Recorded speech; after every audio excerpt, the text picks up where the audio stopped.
Hello student, कैसे हो आप सब। आई होप आप सब सेफ हो, आप अपने घरों में सेफ रहें।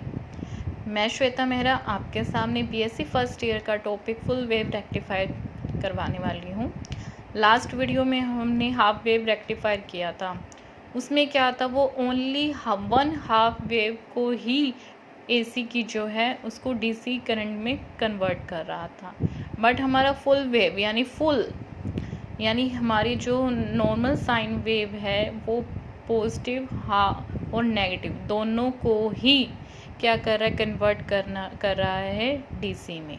ठीक है, जैसे हमारे पास ये साइन वेव होती है वो इसको भी कन्वर्ट कर रहा है डीसी में, इस वेव को भी डीसी में कन्वर्ट कर रहा है और इसको भी ये कन्वर्ट कर, यानी इस पॉजिटिव, ये पॉजिटिव और नेगेटिव, यानी सबको ही क्या कर रहा है, कन्वर्ट कर रहा है हमारे किस में, डीसी करंट में। प्रिंसिपल क्या है, जो हमारा हाफ वेव रेक्टिफायर का प्रिंसिपल था सेम वही हमारा किसका है, फुल वेव रेक्टिफायर का। आइए देखते हैं हम प्रिंसिपल में क्या है।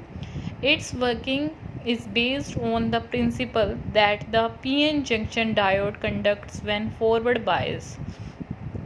कि हमने इसमें 2 PN जंक्शन लेने, पहले वाले में ओनली 1 जंक्शन लिया, डायोड जंक्शन लिया था हमने। इसमें हमने 2 डायोड्स ले रहे हैं, उनमें कौन सा सेटअप है, PN जंक्शन का। तो करंट तभी फ्लो होगा जब किसमें होगा, फॉरवर्ड बायस में, अदरवाइज रिवर्स बायस में कोई भी करंट फ्लो नहीं होगा, कुछ भी कंडक्ट नहीं होगा। आइए देखते हैं हम इसका सर्किट डायग्राम में हमें क्या कर रहे हैं, एसी वोल्टेज ले रहे हैं जिसको हम VI से डिनोट कर रहे हैं। P1 P2 हमारे पास क्या है, प्राइमरी ट्रांसफॉर्मर है और S1 S2 सेकेंडरी है। उसमें हम ओनली क्या कर रहे थे, नॉर्मल स्टेप डाउन यूज़ कर रहे थे।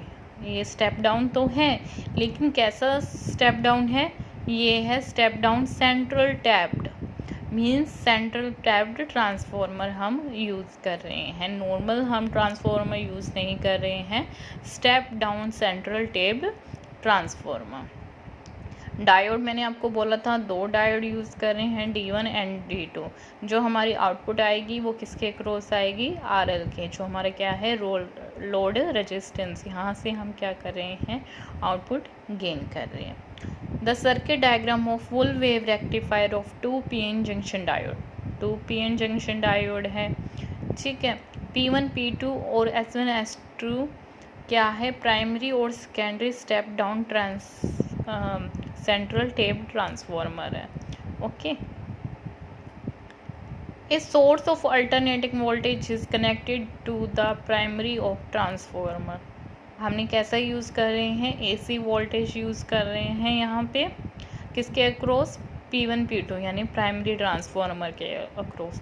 और जो आउटपुट कहाँ से ऑब्टेन करेंगे, थ्रू द हम RL ऑब्टेन करेंगे। ओके, अब देखते हैं हम इसकी वर्किंग में हम क्या है, during the positive half cycle of the input AC across S1 become positive and S2 becomes negative.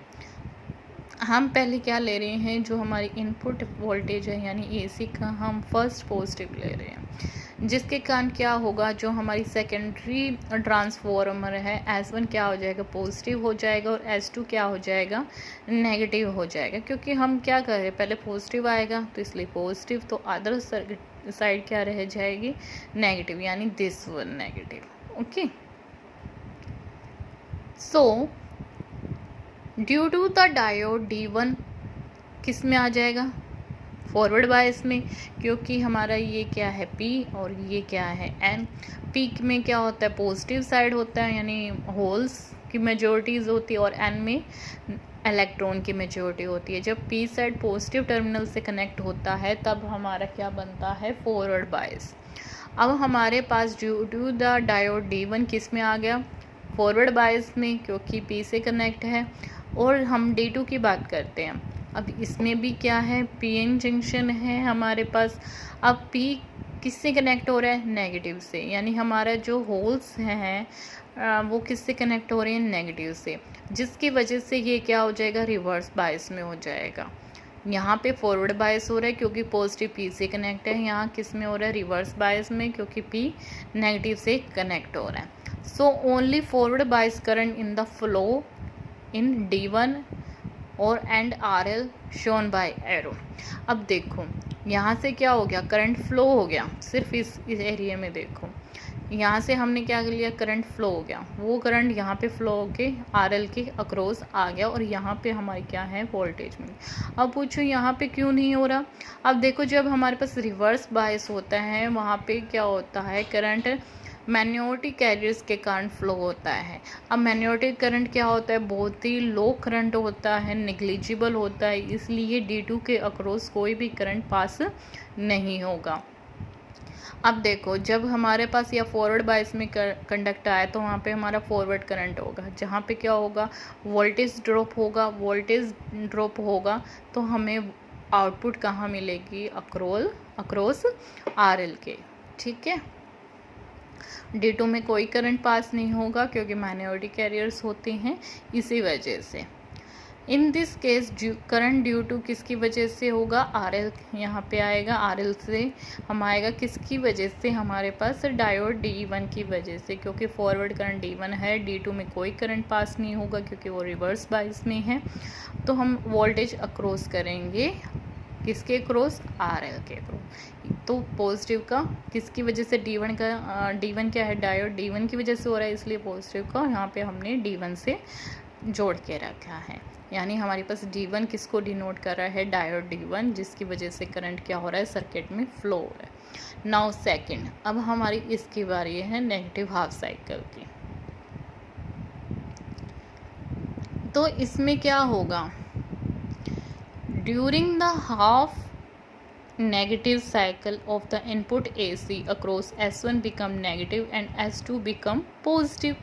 अब हमारे पास क्या हो जाएगा, अब नेगेटिव आएगा तो यहाँ पे पहले नेगेटिव मीट होगा और यहाँ पे क्या होगा, पॉजिटिव मीट होगा। अब देखो नेगेटिव है, नेगेटिव P टाइप से मिला हुआ है, यानी P से नेगेटिव मिला तो ये क्या बन गया, रिवर्स बायस। अब पॉजिटिव यहाँ से कनेक्ट हुआ P से, तो ये कौन सा बन गया, फॉरवर्ड बायस।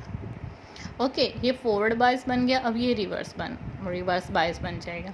रिवर्स बायस में क्या होता है, मैग्नेटिक कैरियर्स होते हैं, करंट बहुत ही स्मॉल होता है, नेग्लिजिबल होता है, इसलिए करंट फ्लो इसमें नहीं होगा। अब फॉरवर्ड बायस करंट फ्लो होगा इन द डायोड D2 में, क्योंकि मेजॉरिटी कैरियर्स हो गए। मेजॉरिटी कैरियर्स के कारण क्या होगा, करंट लार्ज होगा, जिसकी वजह से यहाँ से वो मूव कर जाएगा और RL में करंट पास हो जाएगा। देखो यहाँ पे मैंने ब्लैक पेन से डिनोट किया है डायोड D1 का करंट, और डायोड D2 की वजह से जो करंट मैंने शो किया है वो रेड पेन से शो किया है। लेकिन दोनों में एक ही चीज़ कॉमन है, D1 और D2 में जो करंट फ्लो हो रहा है वो एक ही डायरेक्शन में फ्लो हो रहा है, अक्रॉस RL में। Okay, The current flow across D2 and RL shown by the arrow. No current pass through the diode D1। हमें पता ही है क्योंकि ये रिवर्स बायस में, इसलिए कोई भी करंट पास नहीं होगा। D2 है इसलिए वजह से करंट होगा। तो यहाँ पे क्या होगा, वोल्टेज ड्रॉप आएगा, ठीक है, जिसकी वजह से हमें आउटपुट मिल जाएगी अक्रॉस RL में। अब देखो इसी वजह से, क्योंकि हम अब करंट किसकी वजह से फ्लो हो रहा है, डायोड D2 की वजह से हो रहा है, लेकिन हमें DC करंट ऐसे ही होता है ना, तो ठीक है। तो यहाँ पे क्या आएगा, नेगेटिव करंट जो हमारे किसकी वजह से आ रहा है, D2 की वजह से हमारे पास करंट फ्लो हो रहा है, इसलिए यहाँ पे D2 अगेन फिर पॉजिटिव हो जाएगा, फिर फॉरवर्ड बायस हो जाएगा D1, फिर D1, ऐसे चलता रहेगा, पहले D1 फिर D2 फिर D1 फिर D2 and so on. Due to the current through RL and output voltage is obtained across it, ठीक है, RL के अक्रॉस हम वोल्टेज कर लेंगे।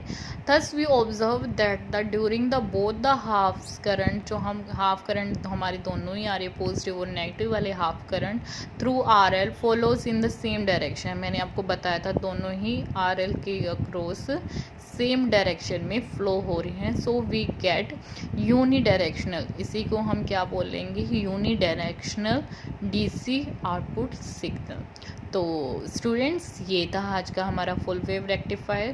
Please like the video, comment and share and don't forget subscribe my channel.